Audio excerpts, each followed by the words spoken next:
ஆடி மாதம் முடிஞ்சு ஆவணி மாதம் பிறந்துருச்சு. ஸோ நம்ம கொஞ்சம் தைரியமா ஒரு 51 கிலோ பிரியாணி இந்த ஞாயித்துக்கிழமை போட்டுறலாங்கிறதுக்காக காலையிலேயே ரொம்ப ஃப்ரெஷ்ஷாக கிளம்பி போயாச்சுங்க. அது மட்டும் இல்லாமல் தொடர்ந்து 3 நாள் லீவ் விட்டுருக்கிறதுனால நிறைய டூரிஸ்ட் வந்து நாகூருக்கு வருவாங்க. அதையும் நம்ம எய்ம் பண்ணி தான் இன்றைக்கி ஒரு 51 கிலோ பிரியாணி போடுறோம். ஃபைனலாக அது என்னாச்சுங்கிறதையும் சொல்கிறேன். பிரியாணி சமைக்கிறது ஈஸியாக கஷ்டமாக நிறைய பேர் கேட்குறீங்க. பிரியாணி சமைக்கிறது இப்போ இருக்கிற டெக்னாலஜிலாம் வச்சு பண்ணுறது ரொம்ப ரொம்ப ஈஸிங்க. யார் வேணாலும் சமைச்சிட முடியும். என்ன பிரச்சனைனா அதை எப்படி பிஸ்னஸாக கொண்டு போய் சக்ஸஸ்ஃபுல்லாக கொண்டு போகிறீங்க அப்படிங்கிறது உங்களுடைய டேலண்ட். நாங்களாம் வேலை கற்றுக்கும் போது பார்த்தீங்கன்னா மாஸ்டர் வந்து சமைச்சிட்டு டேஸ்ட் காட்டுவார். அதை வந்து நம்ம கரெக்டாக மைண்டில் வச்சுக்கணும். அளவெல்லாம் வந்து கைப்பிடி அந்த மாதிரி தான் சொல்லிக் கொடுப்பாங்க.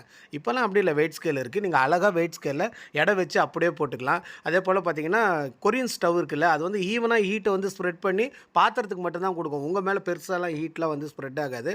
அதனால் பெருசாக வேர்க்காமையாக கூட உங்களால் சமைச்சிட முடியும். அதே நேரம் ஒரு ப்ராப்பரான கைடன்ஸ் மட்டும் இருந்தால் போதும்.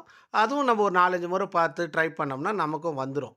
அதனால் இவங்க தான் சமைக்கணும், கஷ்டப்பட்டால் தான் சமைக்க முடியும், கையை வெட்டிக்கணும் குத்திக்கணும் அப்படிலாம் ஒன்றும் இல்லை. ஏன்னா ரொம்ப கம்மியான பட்ஜெட்டில் இப்போ வெங்காயம் தக்காளி வெட்டுறதுக்குலாம் மிஷின் வந்துருச்சு. நம்ம ப்ராப்பராக கட்டிங் கற்றுக்கணும்.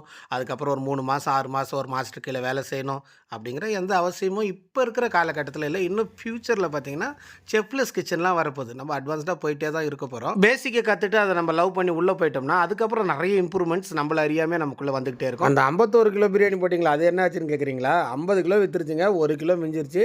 அதை நாங்கள்லாம் சாப்பிட்டுட்டு வீட்டுக்கு வந்துட்டோம்.